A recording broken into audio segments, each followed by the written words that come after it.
Ano, inggit ka na naman. Mamigay ka naman, hindi yung puro kasuwailan dyan. Gahaman. Hoy, baka ako babasa ko ha. I-share ko nga to sa inyo kaya dinala ko. Pengi. Dried mango. Ako muna, pwede? Ako yung may-ari eh. Gamot yan sa'yo, maasim ba? Maasim. Di ba may TB ka?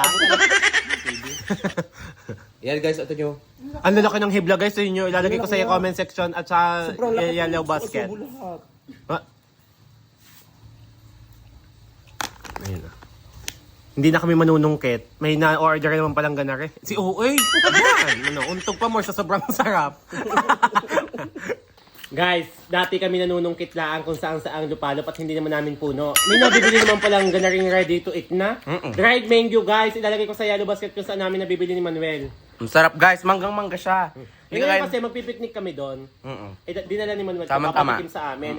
Tinikman ko, masarap pala siya. Ayan, Kaya bumili ka ng sa sarili mo ha, huwag kang pahingi-hingi. Okay, di boy.